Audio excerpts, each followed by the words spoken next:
गुरु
और शिष्य के संबंध को लेकर विनय नामक अध्ययन में नाम को उसको वानानियम करो। तो जिन सूत्र में बताया गया कि बिना पूछे बोलना नहीं है और उसको वानानियम करे, पूछने पर सही जवाब देना चाहिए, झूठ नहीं बोलना चाहिए। आगे बढ़ते हुए सूत्र है कोहम असत्यम कुब्बीचा कारिचा इयम। यहाँ पर क्रोध नामक कसाई को लेकर परमात्मा ने फरमाया कभी ऐसी परिस्थिति आ जाए और उस समय हम उत्तेजित हो जाते हैं, क्रोध से भर जाते हैं, क्रोधित हो जाते हैं, तो उस समय कोहम असत्यम कुब्बीचा, यानी कि क्रोध को असत्य यानी कि असफल निष्फल कर क्या कहते, यानी कि यहाँ पर कहते हैं कि ऐसा कोई समय, ऐसी कोई परिस्थिति, ऐसा प्रसंग हो जाए और उस समय गुस्से में आ जाते हैं, क्रोध में आ जाते हैं और सामने वाले व्यक्ति के साथ हम लड़ पड़ते हैं, झगड़ पड़ते हैं। तो कहते हैं कि किसी के साथ गुस्से में, क्रोध में आकर हम अपना संबंध तोड़ लेते हैं, बिगाड़ लेते हैं। क्या करते हैं, किसी के पर हम क्रोध करते हैं, गुस्सा करते हैं, तो कहते हैं कि सामने वाले का भी हमारे साथ कोई संबंध नहीं रहता, यानी दोस्ती टूट जाती है। और इसीलिए परमात्मा ने कहा कि कोहो की बना से मानो विनय नाश लो, माया मित्ता नाशे लोगो सब विनाश। चार प्रकार के कसाई क्रोध, मान, माया और लोभ। और सभी का, चारों कसाइयों का अपना अपना प्रभाव क्या है, अपना अपना प्रभाव है। किसी में गुस्सा है, किसी में ज्यादा अभिमान है, कोई व्यक्ति मायावी है तो कोई व्यक्ति लोभी क्या है, लोभी है। तो ये जो चार कसाई हैं, ये चार कसाई हमारे में रहे हुए हैं। क्रोध भी है, मान भी है, माया भी है और लोभ भी है। तो कहते हैं कि चार कसायों के कारण हमारा जो संसार है वो संसार बढ़ता जा रहा है, भव परंपरा बढ़ती जा रही है। और इसलिए इसका नाम ही कसाय है, कस आए, यानी जो संसार को बढ़ा क्या करे, संसार की जिससे वृद्धि होती है, बढ़ोतरी होती है, ऐसे तत्व का नाम कसाय है। तो कहते हैं कि कसाय में सबसे पहला नंबर क्रोध का, किसका है, क्रोध का है। और जिस व्यक्ति में क्रोध नाम का कसाई है, कहते हैं कि उसका कोई मित्र रहता नहीं, किसी के साथ उसकी प्रीति रहती नहीं है। क्योंकि यहाँ पर परमात्मा ने कहा कि कोहो की पना से, यानी क्रोध प्रीति का नाश करता है। कोई भी कहते उसकी स्नेह नहीं करना चाहता है, प्रीति नहीं रखना चाहता, उस संबंध तोड़ देता है। तो यहाँ पर कहते हैं को हम असत्यम उद्दीचा, यानी कि क्रोध को असफल कर दे, निष्फल कर दे। तो यहाँ पर क्रोध को असफल कैसे करना है, असत्य कैसे करना है, उसके बारे में एक दृष्टांत है, एक कहानी के माध्यम से हम विषय को समझेंगे। परमात्मा का सूत्र है, ये 3 सूत्र है और इस 3 सूत्र को हम समझने की कोशिश करेंगे कि परमात्मा ने कहा कि कोहम असत्यम उद्दीचा, यानी कि क्रोध को असफल करना है और प्रिय अप्रिय, निंदा प्रशंसा दोनों को धारण करना। क्या करना है, दोनों को धारण करना है। कि हम यहाँ पर रहते, समाज में रहते हैं, तो कहते हैं कि सब लोग हमारा स्वागत भी करेंगे, ऐसा नहीं। यानी कुछ लोग हमारे लिए पुष्प बिछाते हैं तो कुछ लोग हमारे लिए कांटे भी बिछा सकते हैं। क्या कर सकते हैं, कांटे भी बिछा सकते हैं। यानी कोई हमारे प्रशंसक हैं, कुछ लोग हमारे प्रशंसक हैं, तो कुछ लोग विरोधी भी हो सकते हैं। पक्ष विपक्ष दोनों रह सकता है। लेकिन परमात्मा ने कहा कि दोनों को संभालना, क्या करना है, भक्तों को भी संभालना है और जो भक्त नहीं है, जो हमारा विरोधी है, वो विरोधी को भी संभालना है। क्या करना है, विरोधी को भी साथ में लेके चलना है। क्या करना, दोनों को धारण करना है। ऐसा नहीं कि चलो मेरे को मानता है और मेरे को नहीं मानता है, उसके साथ में घृणा करो या फिर उसकी बात को मैं मानूं, ऐसा नहीं। कहते हैं कि हमारे यहाँ पर कहते हैं कि निंदा स्तुति, कहते हैं कि सब भाव धारण करना। क्या करना है, सब भाव धारण करना। कोई हमारा मित्र भी हो सकता है और कोई हमारा दुश्मन भी हो सकता है। तो कहते हैं कि यहाँ पर दोनों को लेके चलना है। तो परमात्मा ने कहा कोहम असत्यम उद्दीचा, यानी कि क्रोध को असफल कर दे, असत्य कर दे, निष्फल बना दे। तो कोई किसान, ये कहानी बड़ी प्राचीन है और बड़ी प्रेरणादायी।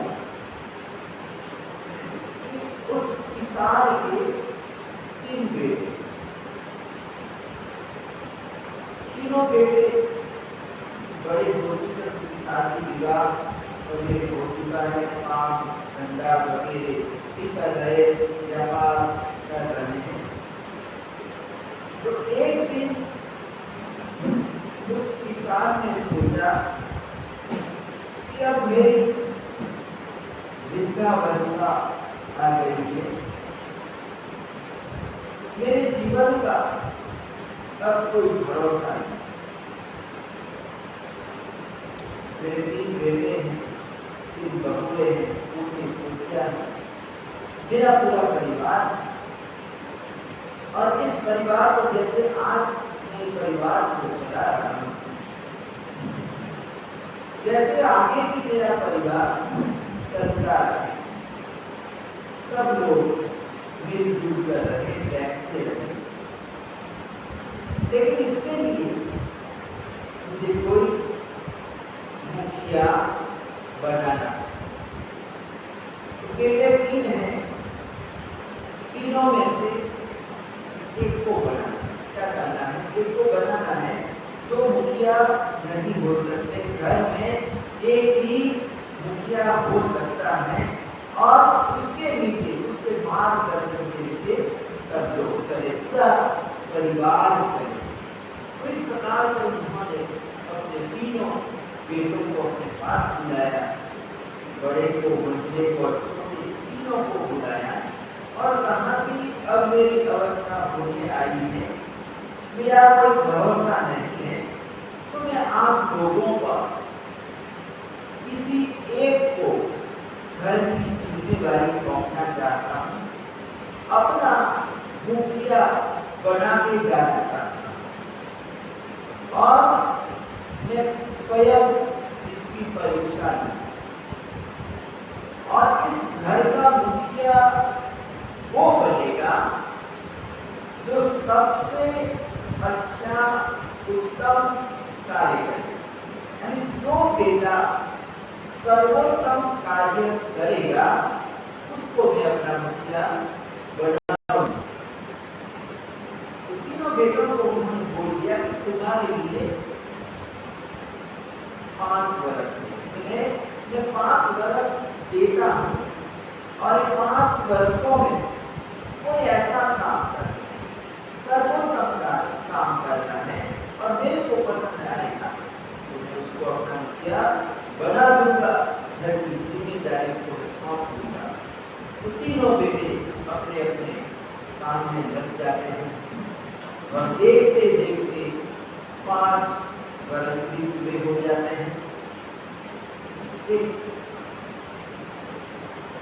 समारोह का आयोजन किया और समारोह में सभी को आमंत्रित किया गया, सभी संबंधी, पूरे गांव को, नगर को, बड़ियों को, सबको बुलाया गया और इस तरह से 3 बेटों को सबको मतलब वहाँ पर सभा में आकर उपस्थित हो जाते हैं और उस समय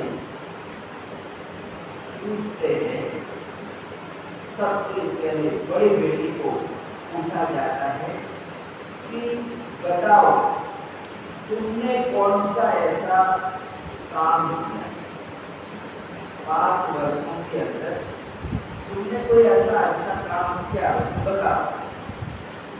तो उन्होंने कहा कि पिताजी एक बार कंधे में नुकसान हो गया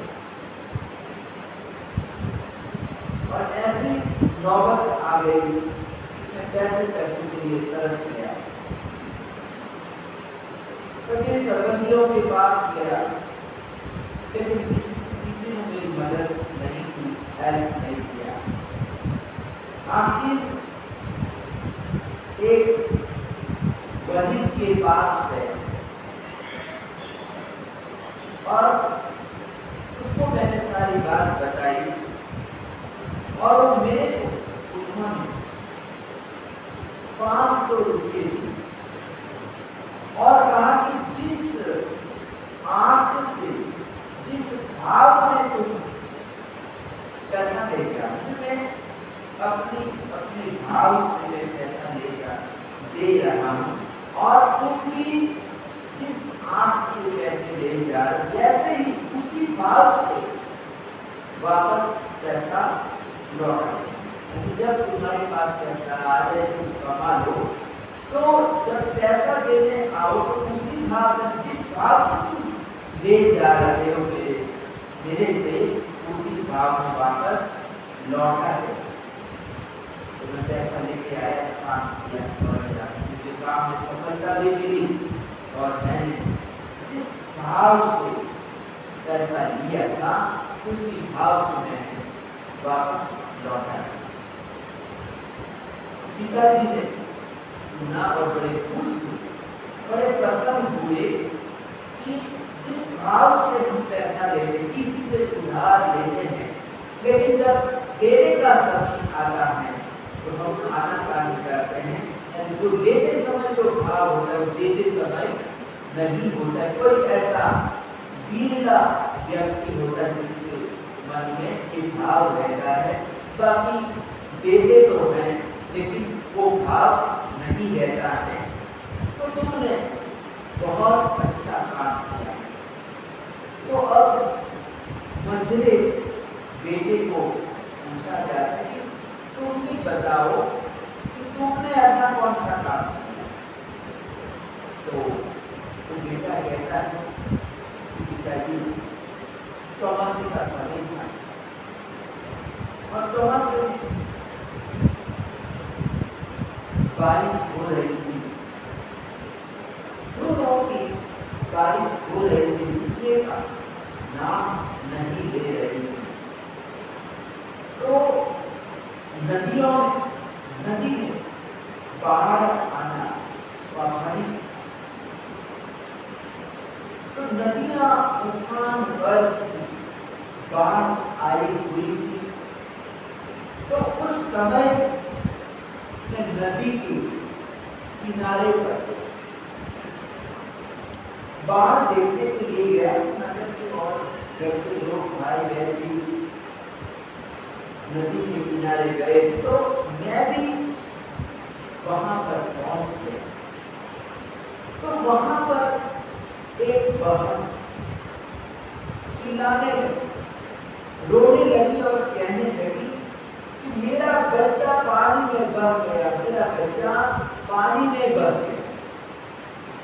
तो जैसे वहां पर बहुत सारे लोग, लेकिन वो सारे के सारे लोग तमाश भी कैसे थे, वो तमाशा देख रहे, वो हंस रहे। देखो देखो बच्चा जा रहा है, पानी में बहता हुआ जा रहा है। तो जैसे ही मैंने सुना और बहन चिल्ला रही थी मेरे बच्चे को बचाओ बचाओ, इस तरह से चिल्ला रही थी, तो मेरे से रहा नहीं गया और मैंने उस उफनती हुई नदी में छलांग लगाई और उस बहते हुए बच्चे को पकड़ा और पकड़कर मैं नदी के किनारे पर ले आया और बच्चे को इस तरह से मैंने बचा। मरने वाला था, पानी में डूबने वाला था, लेकिन मैंने मरते हुए बच्चे को एक बच्चे को मैंने बचा लिया।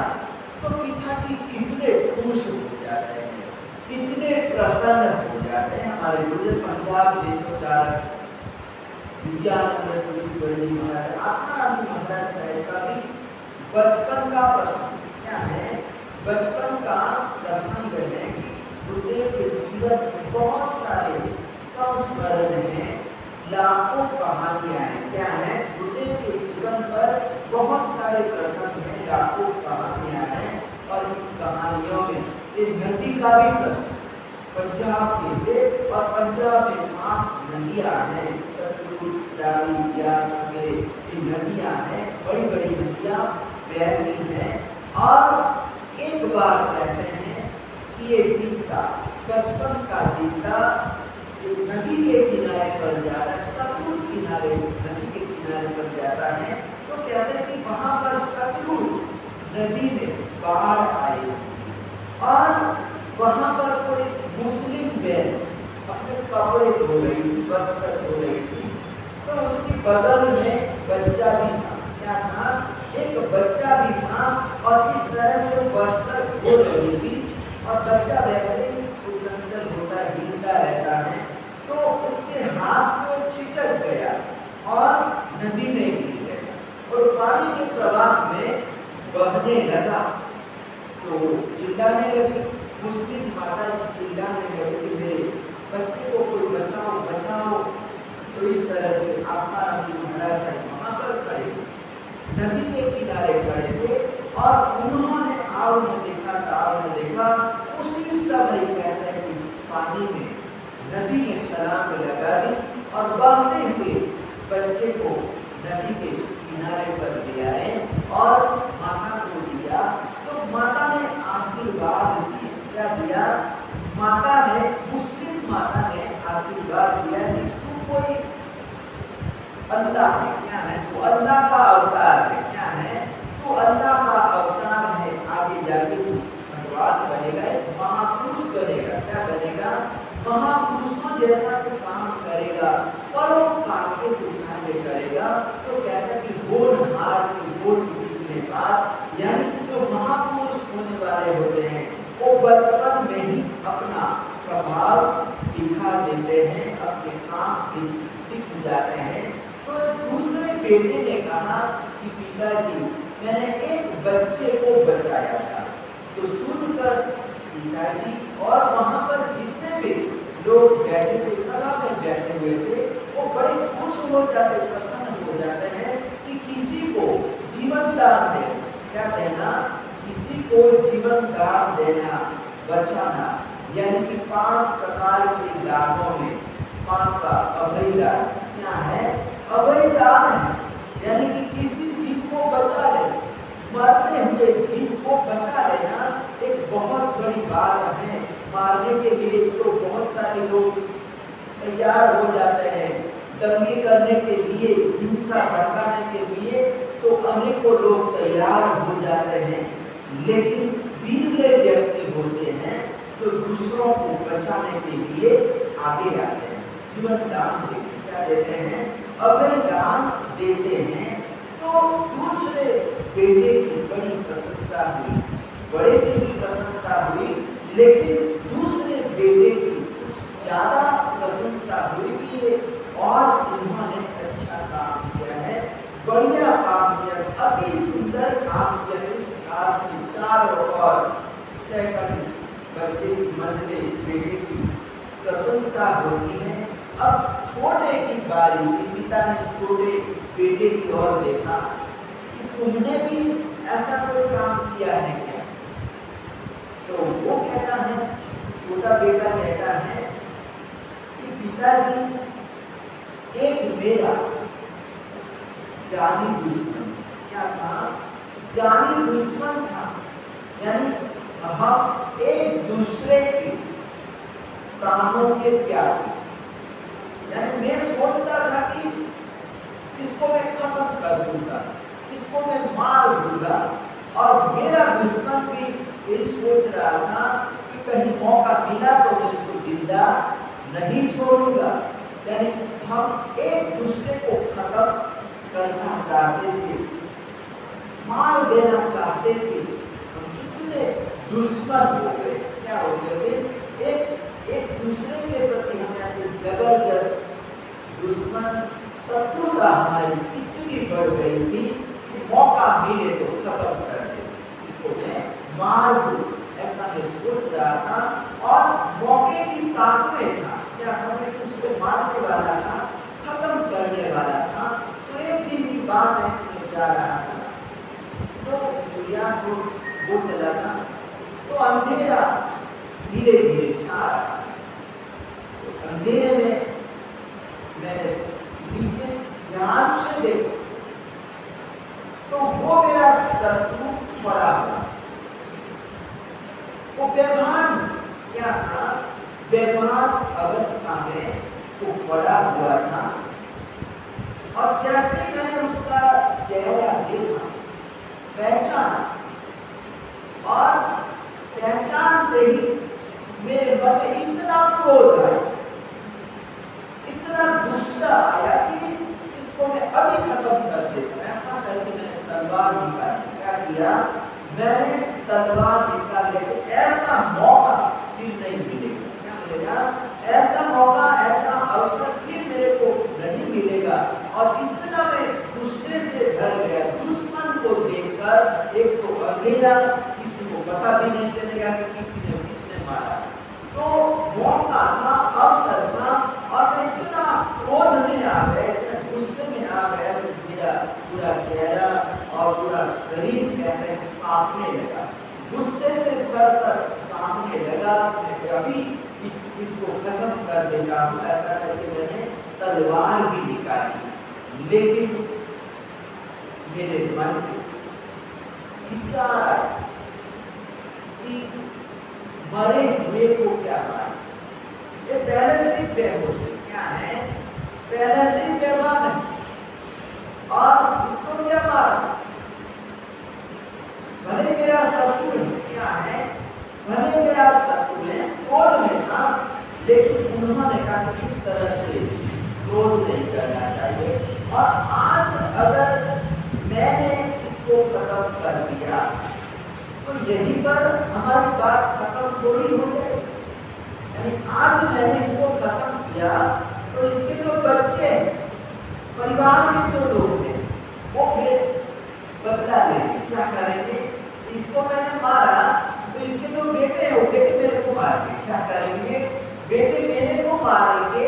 तो जो बैर की परंपरा है, वो बैर की परंपरा तो आगे आगे बढ़ती जाएगी। मैंने इसको मारा, इसके परिवार ने मेरे को खत्म किया, तो इसका कोई अंत नहीं है, क्या है, बैर का कोई अंत नहीं है। एक क्षमा से ही अंत हो सकता है, इससे हो सकता है क्षमा से ही बैर की परंपरा जो है वो खत्म हो सकती है, टूट सकती है, वरना हम मारते जाएंगे तो कहते हैं कि इसका कोई अंत आने वाला नहीं है। तो कहते हैं कि उस समय मैंने क्रोध को असफल कर दिया, क्रोध को असत्य कर दिया, क्या किया, अपने क्रोध को मैंने शांत किया, क्या किया, शांत किया। और जो मेरा जानी दुश्मन था उसको मैंने क्या किया कि अपने एक वस्त्र से उसका मुंह ढक लिया, क्या किया, ढक लिया। और उसको मैंने उठाया, क्या किया, उठाया और उठाकर ले जाकर उसके घर के द्वार पर मैंने रख दिया। रात के समय मैंने एक काम किया, शत्रु को उठाया, मुंह पर कपड़ा, आंखों पर कपड़ा, चेहरे पर कपड़ा इसीलिए ढक दिया था ताकि मतलब ये कहीं गुस्सा उसकी टूट जाए, भान में आ जाए और कहीं मेरे को पहचान न ले, क्या करे, मेरे को कहीं ये पहचान न ले, ऐसा करके मैंने उसका चेहरा ढक दिया था। और इस तरह से ले जाकर मैंने उसके घर पर रख दिया, घर के दरवाजे पर रख दिया। तो इस तरह से मैंने पिताजी काम किया।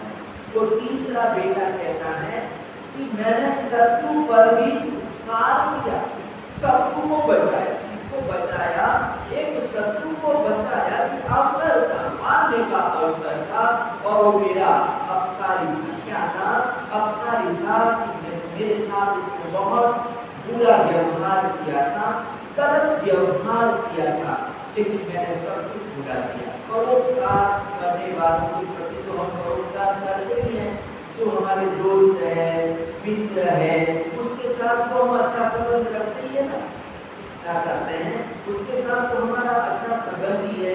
हम माता पिता की सेवा करते हैं, क्यों करते हैं, उसमें कोई बड़ी बात थोड़ी है। माता पिता ने हमारे पर उपकार किया है, क्या किया है, हमारे पर उपकार किया है, हमको जन्म दिया है, बड़ा किया, संस्कार दिया, पढ़ाया लिखाया, इसलिए माता पिता का हमारे पर उपकार है। और हम बुढ़ापे में उनकी सेवा करते हैं, क्या करते हैं, सेवा करते हैं। तो इसमें कोई बड़ी बात नहीं है, माता पिता की सेवा करना, क्योंकि उन्होंने हमारे पर उपकार किया है, क्या किया है, उपकार किया है। तो उपकारियों के प्रति उपकार करना कोई विशेष बात नहीं है।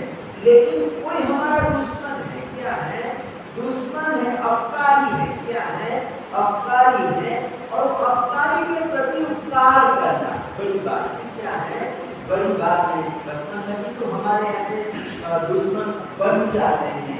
जैसे पहले मतलब इसी समय बड़े बड़े परिवार होते थे, राजा महाराजाओं का परिवार रहता था। तो कहता है कि परिवार में अनेक महारानियां होती थी और सबके अपने अपने पुत्र हुआ करते थे, बेटे रहते थे। तो कहते हैं कि सभी महारानियों की आपस में कहते हैं ईर्ष्या होती थी और एक महारानी दूसरे के बेटे को नहीं चाहती थी, यानी एक तरह से वो अपना दुश्मन समझती थी, दूसरे के बेटे को अपना दुश्मन शत्रु समझती थी। और इस तरह से कहते हैं कि आगे मेरा बेटा पीछे न रह जाए, तो इस तरह से वहां पर होड़ लगती थी, स्पर्धा होती थी। लेकिन कहते हैं कि जो सज्जन व्यक्ति होता है, भले मेरी माँ जो सौतेली माँ है वो एक तरह से मेरी शत्रु बनेगी, लेकिन जब कहते हैं कि बड़ा होता है तो कहते हैं कि वो सबको समान दृष्टि से देखना है। जैसे राम की, तो राम की जो माता है कौशल्या भी थी, सुमित्रा भी थी और कैकेयी भी थी, लेकिन राम के मन में कभी कैकेयी के प्रति कोई दुर्भाव आया नहीं। 14 वर्ष का उसको वनवास दे दिया, वन में भेज दिया, लेकिन कहते हैं कि राम के मन में कभी भी कैकेयी के प्रति कोई दुर्भाव नहीं है। ये मेरी माँ है, ये मेरी माँ है, और मेरे को जंगल में भी भेजा है, तो जंगल में मेरी परीक्षा होगी। क्या होगी? जंगल में मेरी परीक्षा होगी। एक राज गद्दी पर जो राजा होता है, राजा बनता है, तो कहते हैं कि राजा के पास हमेशा ही राज गद्दी ही होती है। ऐसी भी बात नहीं, कभी जंगलों में भी जाना पड़ता है, तख्ता पलट होता है। क्या होता है? तख्ता पलट होता है। तो कभी कभी व्यक्ति को अपना देश छोड़ना भी पड़ता है, अपना नगर, अपनी गद्दी छोड़नी भी पड़ती है। लेकिन ऐसे समय में कहते हैं कि धैर्य को बनाए रखना। क्या करना? धैर्य को बनाए रखना। पहले के जमाने में गुरुकुल हुआ करते थे, तो वहाँ पर 10-12 वर्षों तक अध्ययन किया जाता था। जब शिक्षा पूरी हो जाती थी तो उपाध्याय अपने शिष्य को शिक्षा देता था। तो एक राजकुमार की शिक्षा पूरी हो गई, तो अब उसको घर जाना था। राजकुमार था तो घर पर जाकर उसको राजा ही होना था, राजा बनना था, पिता का राज्य था। तो गुरु ने संदेश दिया और राजकुमार ने भी कहा कि अब मैं घर पर जा रहा हूँ और मुझे राजा होना है, राजगद्दी संभालनी है, तो मुझे कुछ हित शिक्षा दीजिए। तो उस समय गुरु ने कहा कि ये मेरा ताबीज है। क्या है? ये ताबीज है, और ताबीज तुम अपने हाथ पर बांधो। क्या करो? अपने हाथ पर बांध लो, और कभी ऐसा कोई संकट आ जाए, विकट भरी परिस्थिति आ जाए, तो तुम खोल कर एक ताबीज है, और ताबीज के अंदर एक कागज है। क्या है? एक कागज रखा हुआ है, और कागज पर मैंने मंत्र लिख दिया। क्या लिख दिया है? मैंने मंत्र लिख दिया है, और तुम मंत्र पढ़ लेना, और उससे तुम्हारा जो भी संकट आए वो टल जाए। क्या हो जाएगा? दूर हो जाएगा। तो गुरु महाराज ने उसको ताबीज अपने हाथ पर बांध दिया, घर पर आया, राजा हो जाता है। और इस तरह से कहते हैं कि एक दिन खत्म। ऐसा हुआ किसी दूसरे राजा ने, शत्रु राजा ने उस पर हमला कर दिया, और उसको अपनी जान बचाने के लिए जंगल में भागना पड़ा। तो इस तरह से दर दर की ठोकरें खा रहा है, और वो ताबीज याद आया कि तुमने मेरे को ताबीज दिया था, और ऐसी कोई संकट भरी परिस्थिति आ जाए तो तुम खोल कर पढ़ लेना, इसमें मंत्र लिखा हुआ है। तो उन्होंने खोला, ताबीज को खोला, और ताबीज पर लिखा। क्या था? ताबीज पर लिखा हुआ था, संस्कृत भाषा में लिखा हुआ था, इदमपि गमिष्यति। उसमें लिखा हुआ था इदमपि गमिष्यति, यदि यह भी जाएगा। उसमें लिखा था यह भी जाएगा, यानी इदमपि गमिष्यति का मतलब होता है यह भी जाएगा। यानी जिस राजगद्दी पर हम बैठ रहे हैं, कहते हैं कि ये राजगद्दी भी कभी भी जा सकती है, ये कोई हमेशा हमारे साथ रहने वाली नहीं है। और फिर दर दर की ठोकरें खा रहा है, ये भी कहते हैं कि इस समय ऐसा नहीं कि हमेशा ऐसा ही उतरना है, गलती से तो उतर गया है, लेकिन ऐसा नहीं कि एक बार उतर गया तो वापस नहीं बैठ पाएगी, यानी वापस तेरे को गद्दी मिल सकती है। यानी धैर्य रखो, क्या रखो, धैर्य रखो। जीवन है तो ये सुख दुख तो आता रहता है, हानि लाभ चलते रहते हैं। क्या करते हैं ये हानि लाभ, कभी दिन तो कभी रात, क्या है ये चलता रहता है। सुख दुख को चक्र की तरह घूमते रहते हैं। तो कहते हैं कि राजकुमार ने ताबीज को खोलकर पढ़ा और वापस बंद करके उसने वापस काम दिया, और कहते हैं उसने धैर्य रखा। तो मेरे गुरुदेव ने कितना जबरदस्त मेरे को मंत्र दिया है कि संसार की जो भी वस्तुएं हैं वो कोई शाश्वत नहीं है, वो हमेशा के लिए टिकने वाली नहीं है। यानी जो भी अपने राजगति की बात ऐसी नहीं है कि हमारा धंधा, हमारी दुकान, हमारा व्यापार चल रहा है, बहुत अच्छी तरह से चल रहा है, लेकिन कभी भी कुछ भी हो सकता है, हानि लाभ हो सकता है, धंधे में नुकसान हो सकता है कि ऐसा भी हो, चलो मकान भी बेचना पड़े, मकान भी चला जाए, कोठी भी चली जाए, इस तरह से भी हो सकता है। एक व्यक्ति कभी तो कल्पना भी नहीं कर सकता कि मेरा मकान बिक जाएगा, मेरा घर बिक जाएगा। ऐसा भी हमने परिवार देखे हैं कि मतलब एक व्यक्ति का, मैं नाम तो नहीं लेना चाहूँगा, लेकिन मतलब एक प्रतिष्ठित व्यक्ति है, स्वर्ग की उसने वर्षों तक सेवा की है, प्रधान रहा हुआ, क्या प्रधान रहा हुआ है, और एक ऐसा समय आया कि उसको अपना पूरा मकान, अपनी कोठी बेचनी पड़ी, और अब ऐसा उसकी हालत बदले कि 4 बेटे, कितने 4 बेटे हैं, तो बेटों के घर पर भी जाता है तो बेटे भी हमेशा रखने के लिए तैयार नहीं है। बड़े बेटे के साथ 1 महीना रहेगा, फिर दूसरे बेटे के घर जाएगा, वहाँ पर 1 महीना रहेगा, फिर तीसरे बेटे के घर जाएगा, फिर चौथे बेटे के घर जाएगा। तो इस तरह से एक अध्यक्ष, क्या है, संघ का एक अध्यक्ष था, और उसको भी जैसे हम बिहार जाते हैं ना, कोई एक स्थान नहीं है, वैसे उसको भी 1 महीना रहेगा, इतना अपने बेटे के घर में 1 महीने, 4 बेटे ने बांट दिया, 1-1 महीने के लिए पिताजी, माता पिताजी रहेंगे। तो कितने मतलब यहाँ पर दशा होगी, समय बदलता है, क्या बनता है, समय बदल जाता है। तो कहते हैं कि जीवन में सुख दुख आते रहते हैं।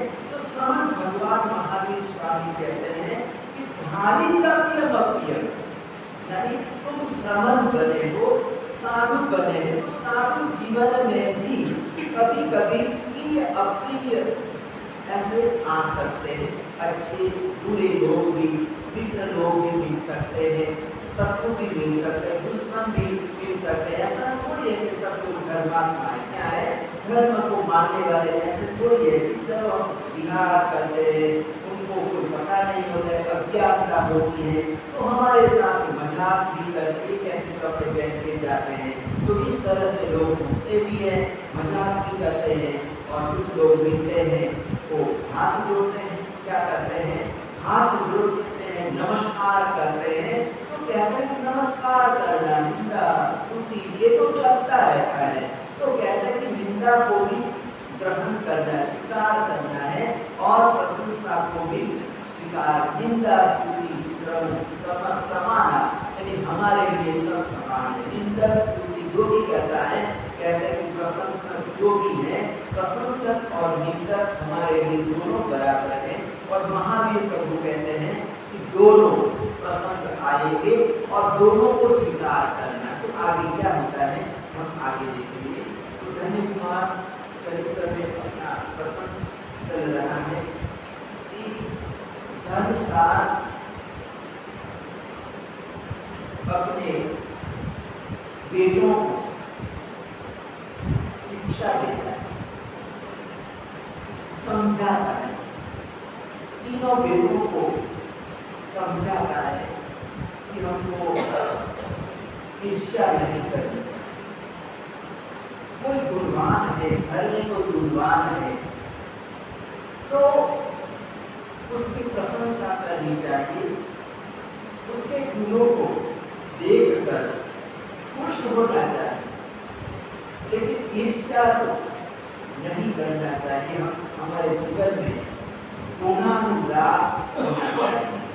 और जो ईर्ष्यालु व्यक्ति होता है उसकी कैसी दुर्दशा होती है, क्या होता है, उसकी इतनी दुर्दशा होती है कि उस व्यक्ति को कोई चाहता नहीं, यानी उससे सब लोग बचना चाहते हैं।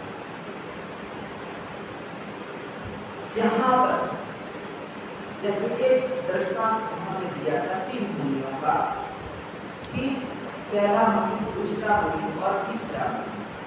तो जो तीसरा मुनि था वो निंदक था, ईर्ष्यालु, क्या था, ईर्ष्यालु था, और इसलिए उन्होंने कहा वो रोगी था। और वो बड़ा दूसरे वाला चापलूस था, क्या था, खुशामदी था, उसकी वो प्रशंसा कर रहा था, लेकिन वो बड़ा चापलूस है, खुशामदी। तो इस तरह से उन्होंने दोनों मुनियों के दोष देखे, अवगुण देखे, और वो ईर्ष्या करता था। तो कहते कि उसकी कोई कीमत नहीं, ईर्ष्यालु मुनि की कोई कीमत नहीं। वो बहन भी समझ गई कि महाराज जी ईर्ष्यालु क्या है, ईर्ष्यालु है, उनके गुणों को देखकर खुश होना चाहिए, प्रसन्न होना चाहिए। उल्टा उसकी निंदा कर रहे, उसके दोष देख रहे हैं।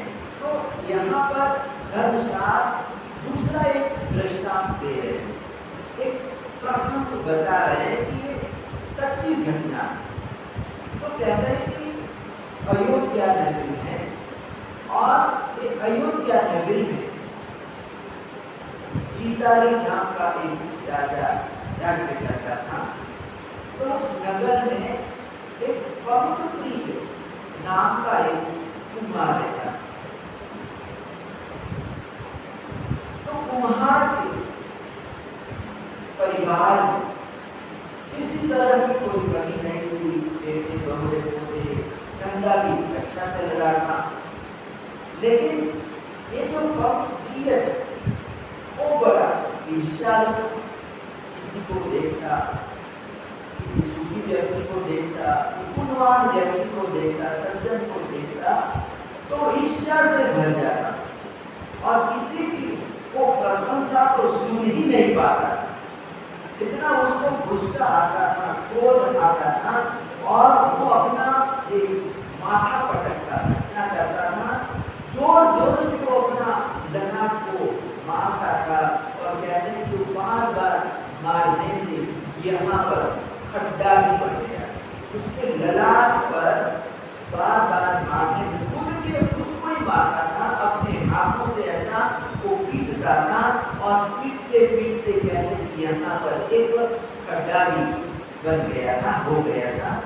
तो एक बेटों ने पिताजी को बोला कि पिताजी आप हमारे साथ रहते, परिवार के साथ, नगर के लोगों के बीच में रहते हैं, तो किसी न किसी को देखकर आपके मन में दुर्भाव, ईर्ष्या हो जाती है, तो इससे आपकी दुर्गति हो जाएगी, मरकर आप दुर्गति में जाएंगे।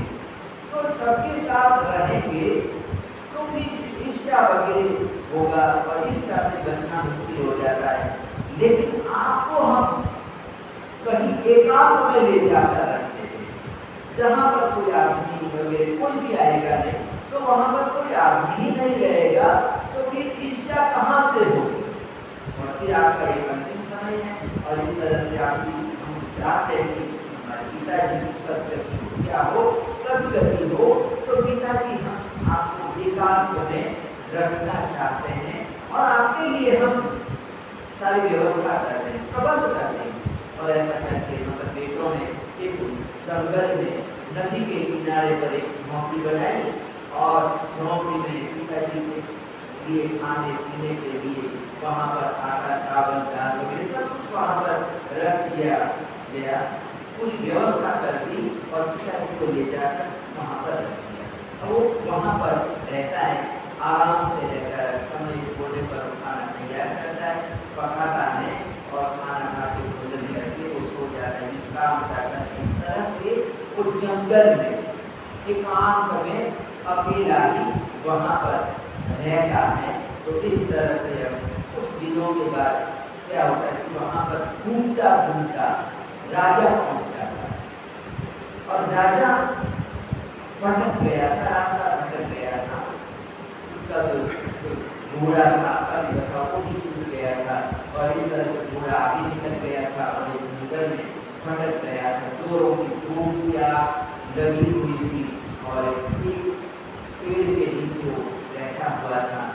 उसको लगा कि आज अगर मेरे को पानी नहीं मिला, पीने को पानी नहीं मिलेगा तो शायद मेरे प्राण भी जा सकते।